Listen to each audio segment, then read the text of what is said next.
김성환 평론가, 양재열 변호사 자리했습니다. 오늘 첫 번째 주제 보겠습니다.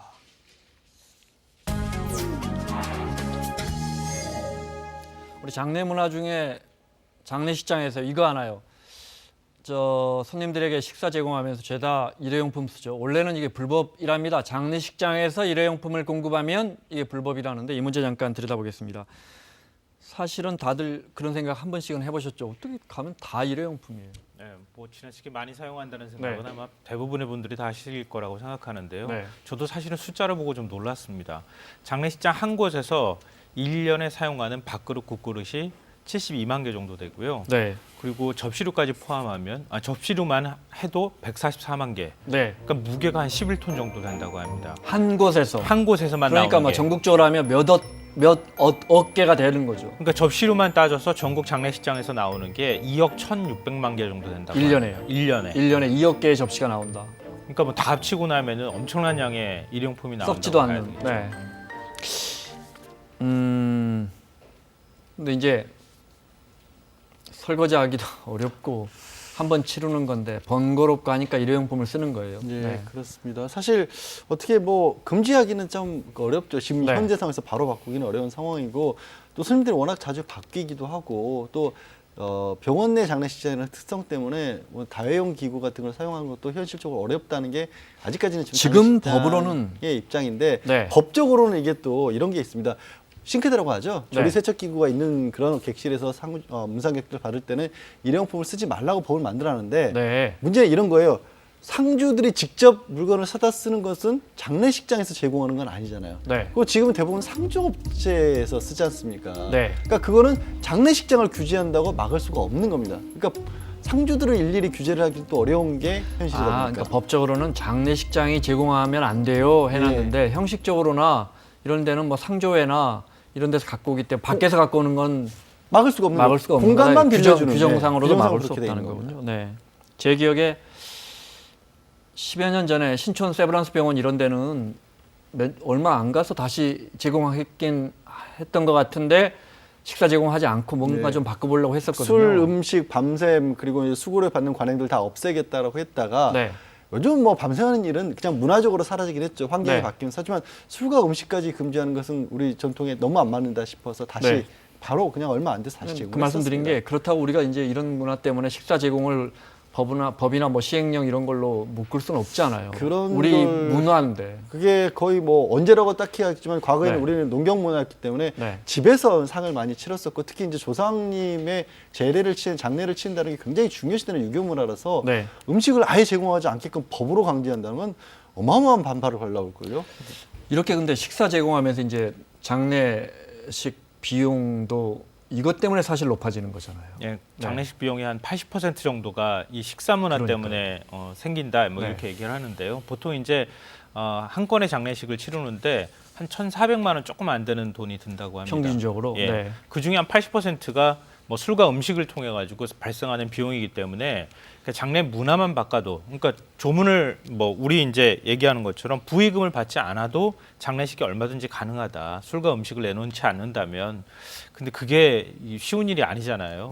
장례식에 가서 조문했는데 힘들게 조문하신 분들한테 식사 대접도 안 한다. 이게 좀 한국적 정서하고 우리 정서가 있죠. 측면이 이제 있죠. 말씀하신 것처럼 우리가 결혼식장 가서 축의금 내는 거 다 결혼식 비용으로 식대로 나가는 것처럼. 물론 결혼식보다는 덜 들지만 장례식도 대부분 또 장례식장에 또 비용으로 들어가 버리는 상주에게 가지 않고. 일본이 정답은 아니겠지만 우리랑 문화도 좀 비슷하고 일본은 굉장히 검소하게 치른다면서요.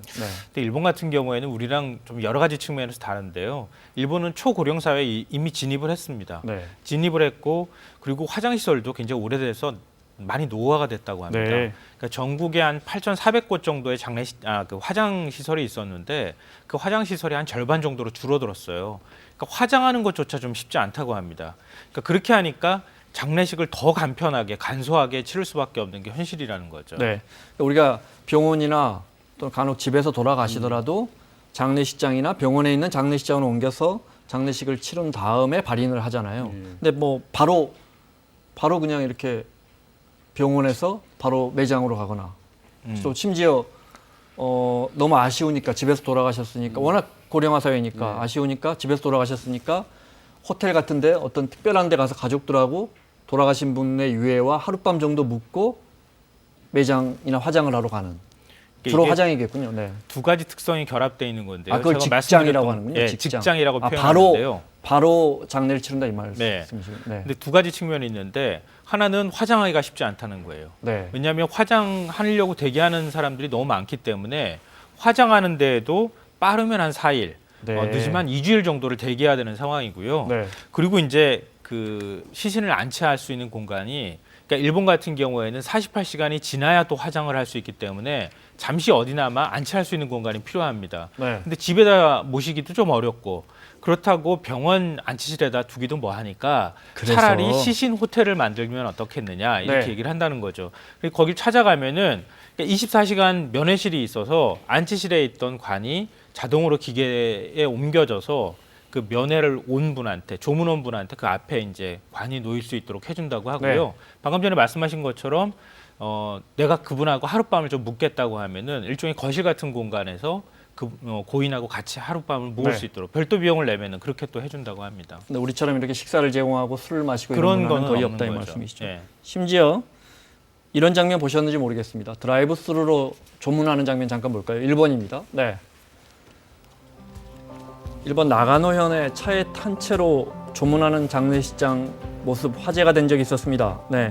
조문객이 차에서 내리지 않고 접수대에 차를 멈춘 다음에 태블릿 PC에 방명록에 이름을 적고 조의금 건네고 접수대 뒤에 큰 창 너머로 저 빈소가 보이는군요. 네. 빈소 내부를 잠깐 보고 네. 조문객이 도착하면 빈소의 램프에 불이 들어오는데 상주들은 또 이걸 모니터를 통해 화면으로 어느 조문객이 왔는지를 모니터를 통해 또 확인한답니다. 뭐 사실 저건 일부겠죠. 네. 아직 일부기도 저희가 저걸 보여드리는 이유는 저렇게 간소하게 한다는 거죠. 그러니까 원래 이제 저거를 생각하는 업체에서는 몸이 불편하신 분들, 뭐 어르신이라든가 장애가 있으신 분들은 장례식 하는 것 자체를 꺼리다 보니까 한 분이라도 더 들렸다 갈 수 있도록 하기 위해서 저렇게 개발을 했다라는 건데요. 근데 잠깐 보셔서 아시겠지만 안시실 자체에 저것도 가능한 이유가 뭐냐면 음식을 제공하는 문화가 없으니까 굳이 내려서 밥 먹고 시간 보내고 하는 문화가 아예 없으니까 저렇게 차를 가지고 그냥 들렸다 가는 것도 쉽게 마련할 수 있었는데 우리 문화에서는 저것도 좀 들여오기 어려운 그런 상황인 거죠. 네. 문화가 바뀌겠죠. 근데 이제 그게 얼마나 바뀔지 그러고 나서 이제 제도가 따라와야 할 텐데. 네. 그래도 우리 매장 문화는 많이 화장으로 많이 바뀌었죠. 거의 한 80%, 84%가 이미 이제 그렇게 화장 많이 합니까? 쪽으로 바뀌었고 매장을 하는 것보다는 봉안을 하는 쪽으로 많이 바뀌었죠. 그거는 이제 도시화되고 현대화되다 보니까 납골당에 모시지 않으면 현실적으로 그 뭐 추석이나 명절 같은 설 같은데 찾아뵙는 것 자체가 어려워졌지 않습니까? 그런 부분들이 반영이 돼서 뭐 이미도 그렇게 이루어지고 있고 점점 더 많아지고 있는 상황이라고 합니다. 이전에 SK 최종현 회장 이런 분들이 돌아가시면서 그럼 뭐 이른바 사회 지도층 분들이 나부터 화장해라 이런 것도 상당히 영향을 줬던 것 같아요. 그런 부분은 빨리 바뀌고 있는 것 같습니다. 장례식 이야기하고 있는데 일본 같은 경우에 생전 장례식 죽은 다음에 날 아는 사람이 와서 나를 추모하면 뭐 하느냐 죽기 전에 한 번이라도 보자 이런 게 또 화제가 됐었잖아요. 네, 맞습니다. 2017년 11월이었는데요. 신문 광고로 저게 게재가 된 거예요. 그러니까 일본 건설기계 1위 기업인 이 고마스라고 하는 곳이 있는데 여기에서 한 40년 동안 재직하면서 회장 자리까지 올랐던 안자키 사토루라고 하는 분이 있거든요.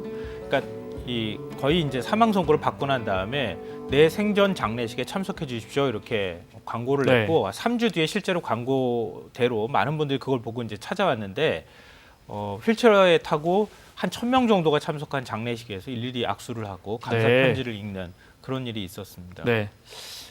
저 사례를 저도 뉴스에서 봤던 기억이 나는데 그걸 보면 아 사실 나도 언젠가는 저렇게 한번 이런 생각했을지 모르시겠는데 우리나라도 저희가 유튜브를 검색해 보니까 이미 몇 분들이 하고 계시더라고요. 그 중에 하나 사례 한번 볼까요? 네. 말기암 투병 중인 할아버지가 이렇게 병원에서 박수 받고 입장하시고요. 밝은 음악도 흘러나오고요. 주인공이 생전 걸어온 길에 대해서 주변의 친지들, 가족들이 이야기하고요. 1933년 6월 18일 평안북도 신일주 용천에서 7 누나를 둔 뒤에 막내로 태어났습니다. 판타스틱한 장례식이라고 써져 있네요. 지인들이 주인공에게 하고 싶은 이야기도 이렇게 어떤 생을 살았고 재미있으십니다. 늙으니까 건강할 게 뭐 있어? 이렇게 말씀하신다든지. 형님 죄송합니다.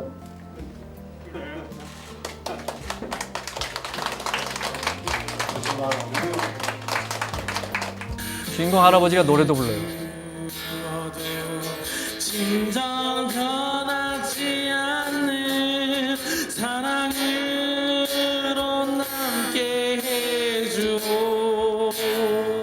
아니 왜 죽은 다음에 장사를 지내? 살아서 지내면서 말하고 장사 지내면 될 거 아니야. 나는 한 11명 와서 그저 점심이나 같이 먹고 노래나 한 곡 부르고 갈 줄 알았는데 야, 웬 사람이 그냥 뭐 정말 놀라서. 장례식 잘 치렀죠? 아, 장례식 지구의 최고지. 자막이 잘못 나가네. 연하무명 정도 올 줄 알았는데 지난해 8월에 어떻게 보셨어요? 지난해 8월에 있었던 그러니까 어르신이 이제 말기암 판정을 받고 연명치료 중단을 선언하면서 그러면 말기암인데 연명치료 중단을 선언했기 때문에 죽음은 당연한 것이 됐지 않습니까? 그 와중에서 장례식에서 내가 주인공이 돼야 되는데 나 가고 난 뒤에 다른 사람들 왔다 가면 뭐하냐라는 의미로서 실은 장례식인데 저는 저 장면을 보고 나도 저렇게 해야겠다는 생각을 사실 했습니다. 오래 못 봤던 친지들, 친구들도 그렇죠. 보고. 우리 장례 문화 이야기했는데 그래도 하나만 뭐 상조 문화 중에 장례식 문화 중에 이런 건 좀 빨리 고치자 하는 거 있다면요. 글쎄 뭐 사실 밤샘 하면서 예전에는 도박도 많이 하고 그렇게 했는데 화투도 많이 치고 그런데 지금 그거는 많이 사라졌고요. 밤샘하는 문화는 아직도 많이 남아 있는 것 같습니다. 근데 사실은 최근에 저도 연세대 세브란스 병원에 다녀왔거든요. 장례식장에 음식을 지나치게 많이 차려놓고 술을 너무 많이 마시는 문화는 좀 이제 바꿔야 될 때가 되지 않았나 싶고요. 일회용품 사용하는 문제에서 서울시에서 시립 병원을 두 곳을 시범병원으로 지정을 해서 지금 사용하지 않고 있거든요. 그러니까 좀 현실에 맞추면서도 좀 바꿀 수 있는 방법들을 찾으면은 예를 들어서 상조업체에서 생분해성 접시를 사용한다거나 그릇을 사용하는 방법이나 좀 방법들을 여러 가지 좀 찾아보면 좋겠습니다. 근본적으로 우리 장례식 하면서 손님들에게 식사 대접하는 문화가 바뀌어야 할 텐데 쉽지는 않을 것 같습니다. 우린 기본적으로 또 비용을 장례식 할 때 비용을 아끼면 불효한다는 생각이 있잖아요. 그런 부분 때문에 낭비되는 요소가 상당히 있는 것 같습니다. 자, 양지열 변호사, 김성환 평론가 함께하고 있습니다. 오늘 두 번째 주제 보겠습니다.